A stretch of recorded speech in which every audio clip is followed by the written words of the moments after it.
허물의 사함을 받고 자신의 죄가 가려진 자는 복이 있도다.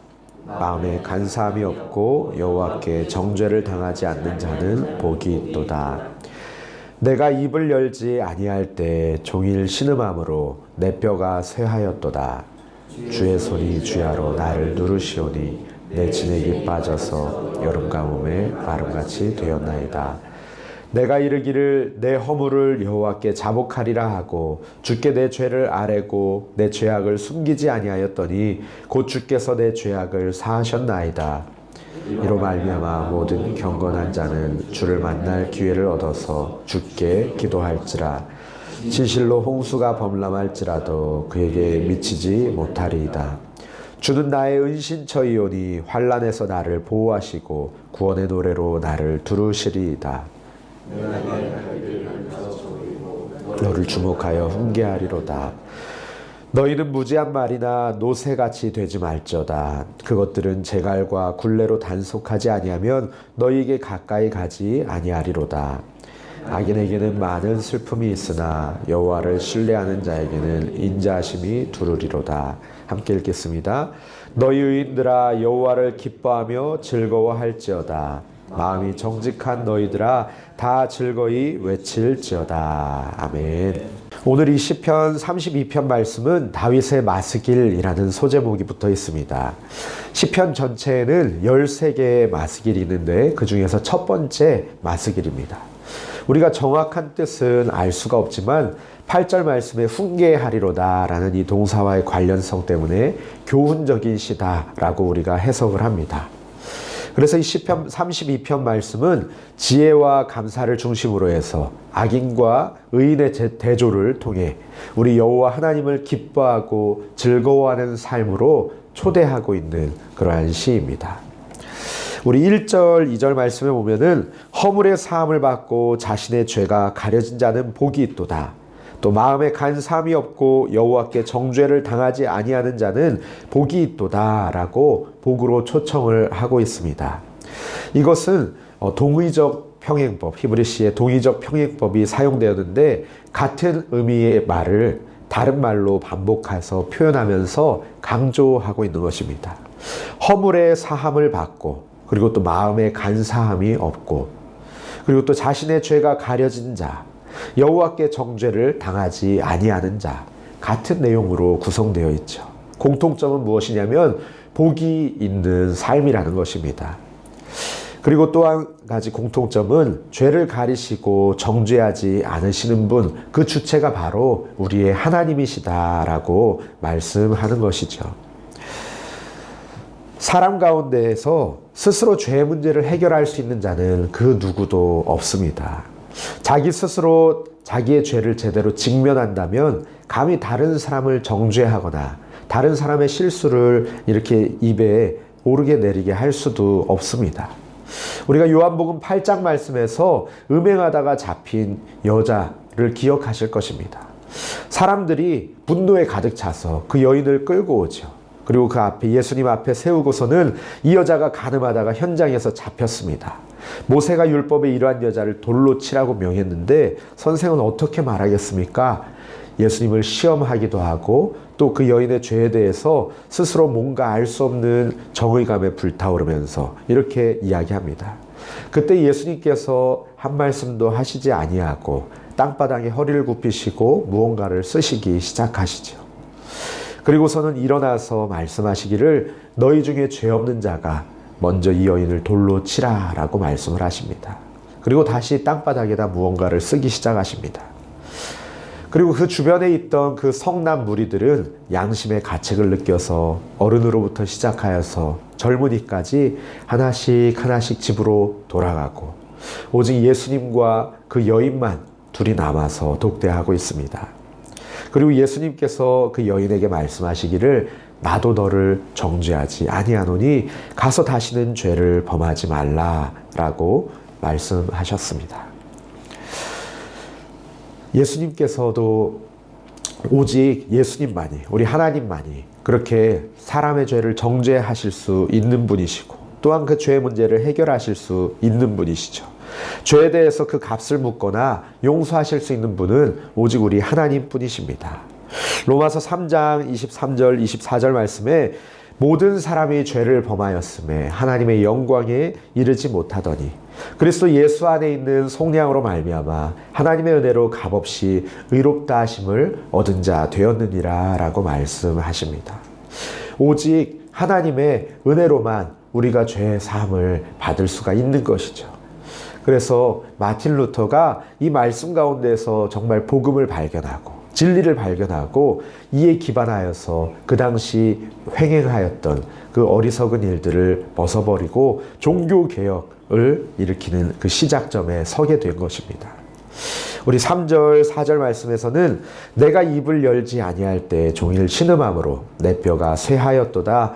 주의 종이 주야로 나를 누르시오니 내 진액이 빠져서 여름 가뭄에 마름같이 되었나이다 라고 기록하고 있습니다. 혹시 뭔가 잘못을 하시고서 숨겨보신 적이 있으십니까? 제가 어릴 적에 동생하고 싸우다가 동생이 팔이 부러졌어요. 그래가지고 너무 깜짝 놀래가지고 막 뜨거운 물에다가 이렇게 막 그 당시에 뭐 그거밖에 아는 게 없어가지고 뜨거운 물에 이렇게 담그고 막 아프다고 하는데 어떻게 할 줄 몰라서 미안해서 막 그랬는데 둘이 암묵적으로 어머니께 비밀로 이렇게 뭐 서로 비밀로 하자 이런 얘기는 하진 않았지만 그냥 그 죄를 숨기고 싶은 마음에 이렇게 감추고 있었습니다. 그런데 동생이 이제 하루 이틀 지나고 점점 붓고 또 뭐 이렇게 움직일 때마다 아프고 그러니까 어머니가 이상하게 생각하시고 이제 병원에 데려가셨어요. 엑스레이를 찍었더니 팔이 부러졌는데 어떻게 이 상태로 뭐 체육도 하고 수영도 하고 그랬냐고 그렇게 의사 선생님이 얘기를 하시더래요.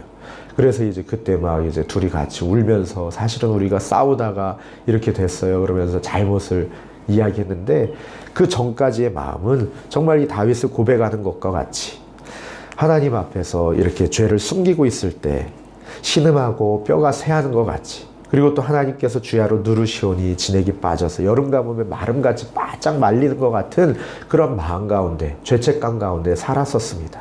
그런데 그렇게 고백하고 나니까 마음이 얼마나 홀가분한지 몰라요. 물론 이제 그 일로 인해서 혼나긴 했지만 혼나면서도 막 룰루랄라 하면서 마음은 너무나도 즐거웠습니다. 다윗이 이와 같이 고백하고 있습니다. 허물을 하나님께 숨길 때에는 이와 같이 나의 마음이 정말 말라 비틀어지는 것과 같았다. 그러면서 5절 말씀에 뭐라고 말씀하고 있죠? 내가 이르기를 내 허물을 여호와께 자복하리라 하고 주께 내 죄를 아뢰고 내 죄악을 숨기지 아니하였더니 곧 주께서 내 죄악을 사하셨나이다. 아멘. 죄를 끌어안고 있을 때에는 정말 하나님이 두렵고 하나님께 가까이 갈 수가 없고 속은 썩어 들어가기 마련이죠.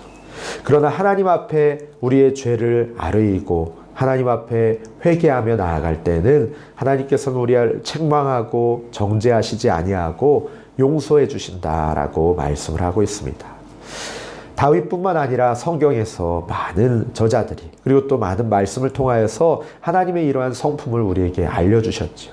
잠언 28장 13절 말씀에는 자기의 죄를 숨기는 자는 형통하지 못하나 죄를 자복하고 버리는 자는 불쌍히 여김을 받으리라 라고 말씀합니다. 또 우리가 잘 아시는 요한일서 1장 9절에서 말씀을 보면은 만일 우리가 우리 죄를 자백하면 그는 미쁘시고 의로우사 우리 죄를 사하시며 우리를 모든 불의에서 깨끗하게 하실 것이다 라고 말씀하고 계십니다.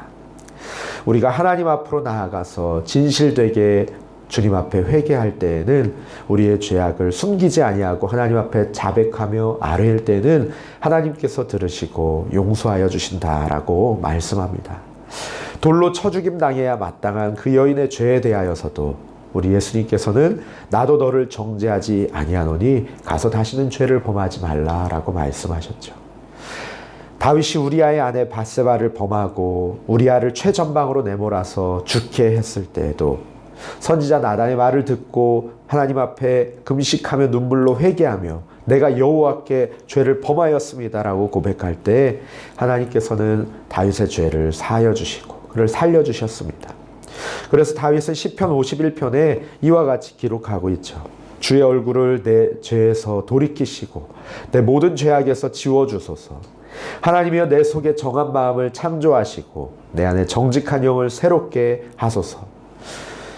하나님께서 구하시는 제사는 상한 심령이라. 하나님이여 상하고 통회하는 마음을 주께서 멸시하지 아니하시나이다 라고 자신이 경험한 그 용서하시는 하나님을 고백하며 찬양하고 있습니다.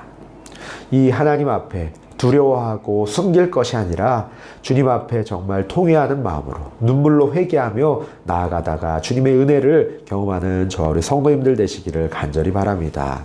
이 다윗은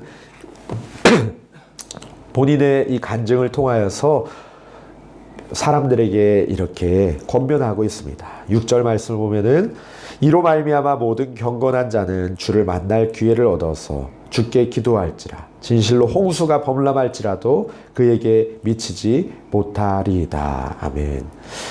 죄악을 사하여 주심으로 말미암아 주를 만날 기회를 얻어서, 또 관주에 보면은 죄를 깨달을 때라고 기록하고 있습니다. 기도하라 그렇게 말씀하고 있습니다.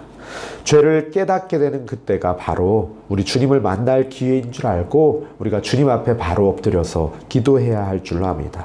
우리가 주님 앞에 그렇게 엎드려 기도할 때 너 왜 그랬어? 너 도대체 왜 그랬어? 라고 꾸짖고 책망하시는 하나님이 아니라, 탕자가 집을 떠나서 자기 멋대로 살아가고 있을 때 우리 아들이 언제 돌아올고 날마다 나아가서 그 아들이 돌아오기만을 기다리셨던 그 아버지와 같은 마음으로, 그리고 돌아올 때 달려가서 안아주시고 깨끗이 씻기시고 새 옷으로 갈아입히시고 잔치를 베풀어 주셨던 그 아버지 하나님을 우리가 기억하며 그 하나님께로 날마다 돌이키시기를 간절히 바랍니다.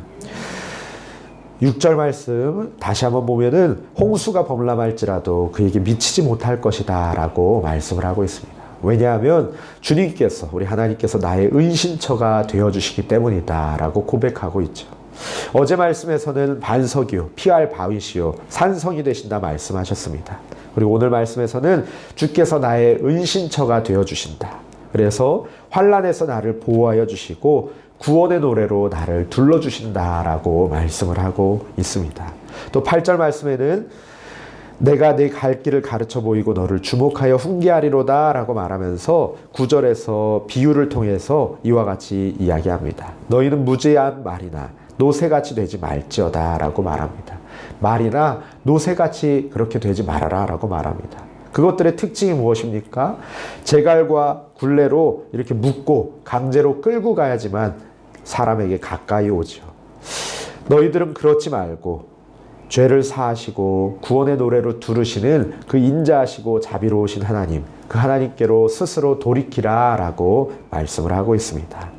그리고 마지막으로 10절, 11절 말씀에서는 악인과 의인을 이렇게 대조하고 있습니다. 악인에게는 많은 슬픔이 있으나 여호와를 신뢰하는 자에게는 인자하심이 두리로다. 너희 의인들아 여호와를 기뻐하며 즐거워할지어다. 마음이 정직한 너희들아 다 즐거이 외칠지어다. 악인들의 마음에는 많은 슬픔으로 충만하게 채워지지만 의인들의 마음에는 여호와로 말미암는 기쁨과 즐거움으로 충만하게 될 것입니다.